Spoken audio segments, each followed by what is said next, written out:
tous, j'espère que vous allez bien. Aujourd'hui, on va parler en facecam, donc nouvelle vidéo, je vais blablater un petit peu. Et on va parler d'un sujet grave qui concerne absolument tous les créateurs. J'ai décidé de parler du manque d'inspiration et du manque de motivation, mais surtout du manque d'inspiration puisque c'est le plus grave et le plus important. Je dis grave, je suis désolée déjà pour le ton de la vidéo qui sera peut-être un petit peu moins fun que celui des autres, même si je vais essayer de faire en sorte que ce soit pas trop ennuyeux. Je crois qu'il y a un chien qui me monte dessus. Coucou. Coucou. J'ai eu de l'attention. Alors, le manque d'inspiration et de motivation, c'est vraiment quelque chose qui va s'appliquer à tous les créateurs. Donc je parle évidemment des polyméristes, comme je peux parler des peintres, des dessinateurs, des graphistes, des youtubeurs, parce que oui, les youtubeurs sont toujours des créateurs. Donc voilà, ça va être assez général. Je vais surtout parler des polyméristes puisque c'est mon domaine, mais si vous êtes artiste d'un autre domaine, vous pouvez aussi très bien être visé par tout ce que je vais dire. Alors je disais tout à l'heure que c'était un sujet grave, tout simplement parce que pour certains et certaines, l'art c'est un gagne-pain. Imaginez-vous vouloir aller bosser et ne pas avoir d'essence dans la voiture pour y aller. Et bien la panne d'inspiration, c'est exactement pareil, à ceci près que l'inspiration ne se trouve pas à 1,50€ le litre à Carrefour. La motivation et l'inspiration sont deux choses totalement différentes, mais indissociables. Sans motivation, on peut pas travailler, et sans inspiration, on peut pas travailler. Bref, si vous allez dans votre atelier sans l'un ou sans l'autre, vous allez faire de la merde, clairement. Parfois, par contre, ça m'arrive d'avoir un petit peu d'inspiration et du coup d'avoir la motivation quand je m'assois devant mon atelier. Mais si on a les deux, on fait, je trouve, un meilleur travail. Ne pas avoir de motivation n'est pas une fatalité. La motivation, ça s'acquiert tout simplement en se boostant tout simplement tout seul, ou en se boostant par rapport à d'autres personnes, en étant motivé, en lisant un commentaire sur YouTube, Facebook ou Instagram qui vous motive à créer plus et à créer mieux. Vous pouvez aussi ne pas être motivé pour des raisons toutes simples. Vous avez passé une sale journée, ça s'est mal passé au travail, vous êtes fatigué, vous avez encore 10 000 autres choses plus importantes à faire que de créer, donc vous n'êtes pas motivé ni pour l'un ni pour l'autre en général, mais les tâches de la maison ne peuvent pas attendre, alors que la polymère le peut. Donc voilà, ce sont des raisons pour lesquelles on peut ne pas être motivé, mais ça reste quelque chose qui peut se régler assez facilement. Le manque d'inspiration en revanche est légèrement plus grave, puisque comme je vous l'ai dit, ça ne se trouve pas sous le sabot d'un cheval. C'est un travail long et parfois difficile pour certaines personnes, ou plus facile pour d'autres aussi. Maintenant, je vais essayer de vous expliquer pourquoi j'ai décidé de faire cette vidéo. Déjà, je trouvais le sujet vachement important et je trouve qu'il n'y a pas beaucoup de polyméristes qui en parlent, ou alors s'il y en a, je n'ai pas vu leur vidéo. Mais le manque d'inspiration, de motivation, le manque d'envie de créer, en fait, c'est quelque chose de très courant et auquel on a tous affaire un jour ou l'autre. Alors il y a certaines personnes qui ne sont pas du tout concernées par ce problème, et tant mieux pour elles, hein, c'est très bien, mais on a tous, à un moment ou à un autre dans notre vie, un petit coup de mou qui fait que on va être un petit peu déprimé et forcément on va être moins inspiré. Alors je ne sais pas si vous l'avez remarqué dernièrement sur ma chaîne, mais il y a eu une petite baisse de régime, justement par rapport à certains problèmes personnels. Alors je ne m'étalerai pas là-dessus parce que je suis pas ici pour faire une vidéo ouin-ouin, c'est pas mon genre du tout. La non-inspiration peut venir d'un tas de facteurs. Ça peut être tout simplement une dépression due à des causes personnelles, ça peut être dû à un décès, ça peut être dû à un nouveau taf qui nous fatigue énormément, à du stress, à un trop-plein aussi de créativité pendant trop longtemps. On a beaucoup trop fait de polymère ou de peinture ou de je ne sais quoi, et du coup on est vidé, on n'a plus rien. Ça peut aussi être un manque de confiance en soi, on a commencé quelque chose qui au final ne nous plaît plus du tout, donc on n'a pas du tout envie ni de recommencer la création, ni de partir sur autre chose parce qu'on a perdu confiance en soi. Je vais parler un petit peu plus personnellement, mais je pense que si je manquais d'inspiration il y a quelques temps, c'était aussi par rapport au fait que je voudrais que tout soit parfait en fait. Je voudrais que ma création ressemble à ce que je veux du début jusqu'à la fin, et ce n'est pas le cas. Et quand on regarde bien, c'est une espèce d'état d'esprit qu'on a tous plus ou moins dans la vie de tous les jours. On voudrait une maison parfaite, on voudrait un mari parfait, on voudrait un job parfait, on voudrait avoir un magnifique salaire pour partir en vacances. On voudrait avoir un chien qui fait pas pipi par terre. Ouais, c'est de toi je parle. Mais c'est pas le cas. On voudrait que nos créations soient aussi belles et parfaites que nos vies en fait. Sauf que ni l'une ni l'autre ne le sont. Et parfois oui, c'est dur de se dire qu'on a encore du taf, qu'on n'est pas au point, qu'il y a encore beaucoup d'efforts à faire. Et là, je parle pour le domaine personnel comme le domaine créatif. Donc voilà, c'est vraiment quelque chose d'assez profond. Enfin, le manque d'inspiration, c'est vraiment quelque chose d'assez personnel, de très profond, de très... Faut fouiller en fait, faut fouiller en soi, savoir ce qui va pas, ou alors ne rien faire. Pour moi, la motivation en ce moment, c'est un petit peu compliqué, puisque tout simplement, l'un de mes amis a décidé de me prêter The Witcher 3. Tu ne m'aides pas du tout. Et évidemment, ça entame beaucoup sur le temps que je voulais allouer à faire des vidéos, et des tutos, et des créations. Bon, en vrai, je déconne, hein, c'est pas de sa faute. C'est aussi celle de Pokémon. Oui, ma vie est triste. Je vous avouerai qu'en ce moment, c'est pas du tout le bon moment pour moi pour être motivée, parce que la fin d'année, c'est la sortie de tous les jeux que j'attends pendant toute l'année. Donc, comment vous dire que ma Switch et ma PS4 m'appellent beaucoup plus que mon atelier en ce moment.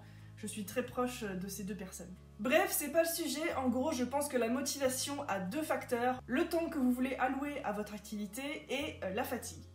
Voilà, pour moi, c'est les deux facteurs principaux qui sont en relation avec la motivation. Et même si je ne suis ni Dieu, ni dans vos vies, j'aimerais vous proposer quelques solutions, des trucs qui ont marché pour moi en tout cas, puisque oui, cette vidéo n'est pas seulement là pour exposer des faits. Pour la motivation, comme je vous l'ai dit, il faut vous dégager du temps et être frais et dispo.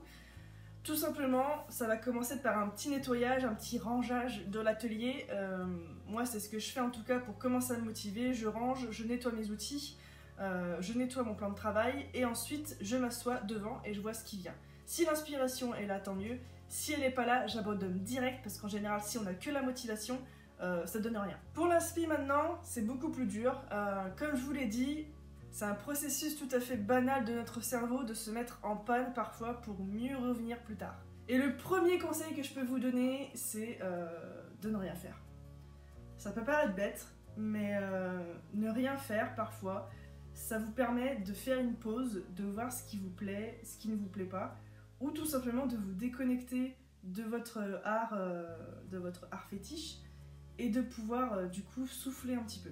Le deuxième conseil que je peux vous donner, c'est prenez du temps pour vous, prenez du temps pour la contemplation. Un truc vraiment tout bête que je fais en ce moment, c'est me promener avec le chien en forêt, puisque c'est là que je préfère, même si c'est un petit peu boueux, et observer ce qu'il y a autour de vous, les couleurs, les formes, les motifs, tout ce qui peut vous être utile, que ce soit dans votre art ou pour vous inspirer. Et n'hésitez pas non plus à prendre des photos, faites-vous une espèce d'album où vous mettrez tout ce qui vous inspire, vraiment de ce que vous voyez dans la nature à ce que vous voyez aussi sur internet. Le troisième conseil, ce serait d'accepter votre non-inspiration. Ça sert à rien de se battre contre. Je vois souvent des gens sur Facebook dire sur les groupes « Je suis plus inspirée, je sais plus quoi faire, je me mets devant l'atelier, il n'y a rien qui sort. » Ça sert à rien de se mettre devant l'atelier, clairement. Comme je vous l'ai dit, sortez, faites autre chose. Regardez des films que vous n'avez pas eu le temps de voir, écoutez de la musique, cuisinez, faites n'importe quoi sauf créer. Vouloir forcer la chose, je crois que c'est le pire des trucs parce que non seulement vous allez vous gaspiller du temps, mais en plus vous allez gaspiller du matériel de la pâte polymère et ça va pas vous aider. Un autre conseil, ce que je fais beaucoup personnellement, c'est faire des listes. Alors comme vous le savez, j'ai des carnets de création. Celui-ci est quasiment mort, hein. Il a bien vécu, je crois qu'il a presque 2 ans maintenant. Et à l'intérieur, pas besoin de faire des croquis de fou, de savoir dessiner.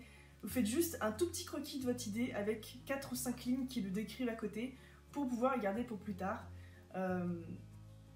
Parce que vous n'aurez peut-être pas forcément la motivation en ce moment-là, ni les connaissances nécessaires. Donc faites-vous des carnets de création avec des listes aussi, des choses que vous aimeriez apprendre ou des choses que vous aimeriez faire. Inspirez-vous aussi sur internet sans plagier, ma vidéo sur le plagiat sera en description. Sur internet, j'aime beaucoup l'application et le site Pinterest. J'ai un compte sur Pinterest, vous pouvez me suivre, je crois que c'est tout simplement Libébule ou Libébulcraft, je ne sais plus. Mais en gros, ça permet de faire des tableaux différents selon ce que vous voulez. Par exemple, si vous êtes fan du tricot et de la polymère, vous pouvez faire un tableau tricot et un tableau polymère avec tout ce qui vous inspire en faisant des recherches.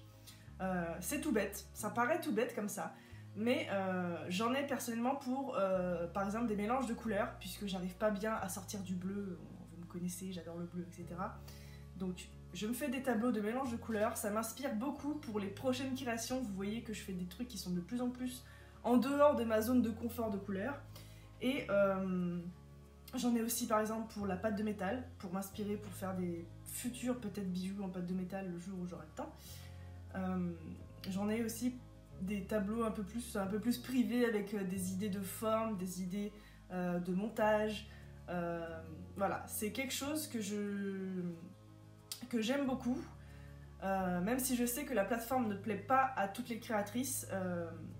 C'est mon coup de cœur, le coup de cœur que j'ai eu il y a 1 ou 2 ans. Quand j'ai découvert ça, je pensais pas du tout adhérer à ce genre de système, mais en fait il s'agit d'un très bon support. Quand j'ai pas mon carnet de création sous la main et que je suis devant l'atelier, je suis motivée et inspirée, mais il me manque juste une idée, je vais juste sur Pinterest, je chope l'idée et après c'est parti. Lorsque vous aurez terminé tout ça, que vous aurez fait une pause, pris soin de vous, que vous aurez contemplé, vous allez pouvoir revenir tout doucement dans l'atelier. Une fois encore, il s'agit de conseils personnels qui ont marché pour moi, mais commencez par quelque chose de court et de facile. Il y a aussi sur YouTube un nombre incalculable de tutoriels qui peuvent être source d'inspiration. Et je dis ça parce que la plupart du temps, on est souvent aveuglé par les miniatures. On va cliquer sur la vidéo uniquement parce que la miniature et ce qu'elle dégage nous plaît, alors qu'en réalité, on connaît déjà la technique, on connaît déjà les couleurs, on connaît déjà le support, on connaît le style de la créatrice. Essayez d'aller voir autre chose, même si au premier abord la miniature ne vous dit rien du tout, même si peut-être même pas du tout de miniature travaillée, puisqu'il y en a beaucoup encore qui sont sur YouTube mais qui ne savent pas faire vraiment de miniatures attractives comme d'autres. Et vraiment, on a de très bonnes surprises parfois avec des techniques qu'on connaissait pas forcément.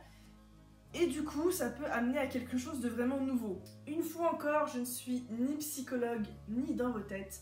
C'est quelque chose de très particulier puisque ça dépend tellement des perceptions de chacun. C'est comme pour le plagiat, hein. Je répète un petit peu ce que j'ai dit dans le plagiat, mais c'est exactement ça. Encore une fois, je vous remercie d'avoir suivi cette vidéo. Vous savez à quel point j'adore m'écouter parler, je vais adorer monter cette vidéo. Ceci est du sarcasme. J'espère réellement n'avoir pas été trop brouillonne et m'être expliqué assez clairement. Si jamais vous avez eu ce genre de problème, et je suis sûre que ce sera le cas, n'hésitez pas à en parler dans les commentaires, à partager vos expériences. Je profite aussi de cette vidéo pour vous dire que bien évidemment les résultats du concours sortiront bientôt. J'essaye de les faire avant la fin du mois avec Camille, je vous promets que je vais essayer. Encore une fois, si vous voulez me soutenir sur Utip, n'hésitez pas, les liens sont dans la barre d'infos. Sur ce, moi je vous laisse, j'ai encore 812 Pokémon à capturer et une princesse à retrouver. Ciao!